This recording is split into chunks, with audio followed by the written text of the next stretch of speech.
All right, we should be live. Just make sure.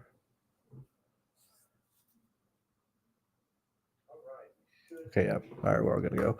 Let me just get this tweeted out. If you guys want to go ahead and type anything in chat, if you guys want me to look at anything specific, we have no time limit today, so we can be here for 3 hours goofing around after we talk about everything. Congratulations on the $3 the $10 3 entry last night. Nick, I'm very happy to hear that. Let me get this tweeted out, and then we'll be all good to go. So for me, I had to update projections because I had not accounted for Jones going to the rear, and I wanted to update everything related to that. So those are all updated now. Just get this tweet done. And dude, honestly, that makes this race so less interesting now. I was really enjoying the construction for this slate before that news came through. That Jones will be going to the rear. Get this out. All right, cool. And we're all good to go there. All right, so let me go ahead and bring this stuff up on the screen. We can start talking about stuff. So also, let me do one more thing before I do that. So, update this. All right. Okay, I got that there for us. Okay, so yet again, if you want my projections or if you want to see them or sheets as well, because he has his projections as well, go ahead and join us at TrueDFS in the link in the description below. But so this is the practice data. But the main thing that I want to talk about. So these are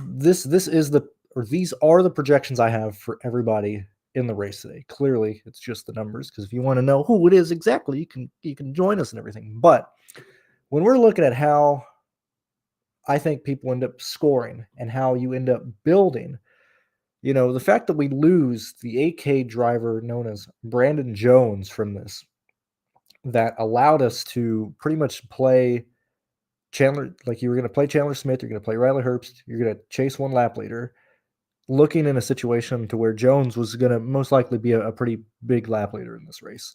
The fact that we lose that pretty much goes back to changing the way we have to approach this. And what I mean by that is when we're looking at how we want to build, we're understanding that, at least for me, I'm playing 100% Chandler Smith, and I will no longer speak his name for the rest of the show because there is nothing more to say. The only thing is, what does he score? Now he's starting, like he's in the best car. He's in the best car starting last. It's literally just going to be, does he push out somebody in the range that ends up leading laps? And that can go in multiple different directions. Like, I can tell you right now, one of these top 4 projections is Brandon Jones. I'll tell you that right now. The other 3 guys are dependent on if they can lead laps, stay up there, and it's dependent on not having one guy run away with this race. So the reason I'm bringing this up is like we're playing with 5 people, in my opinion, with five drivers. Like we play Chandler Smith and move on. If he wrecks out, he wrecks out. The other guy that when we're looking at the percentage that he works out in a variety of outcomes, it's not even him, truly showing up and killing the field here, although this is one of his better tracks, is Riley Herbst. Okay. So when you look at Chandler Smith and Riley Herbst, those are the 2 guys that I am probably going to be using primarily today.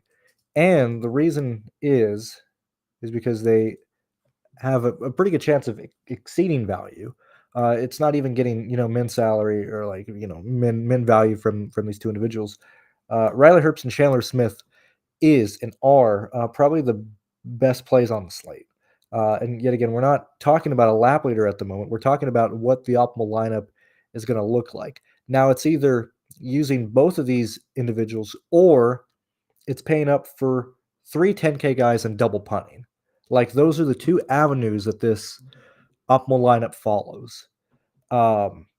I would lean more towards this type of build because I think the lap leaders are very much up in the air in this race. Okay. So the fact that Jones is going to the rear, and he was like dirt cheap, pretty much locked in the lead, like at least anywhere from like 25 to 48 laps, uh, and maintain a running position inside the top 10. Now we lose that. Cole Custer is now truly stuck in the outside lane on the start. We're going to have Sheldon Creed basically be your pole sitter, be the control car on the inside lane. So once we actually determine who we want to chase, when we're looking at the front of this field, we're not playing Jones, at least in my opinion. I could just be wrong there, but unplayable.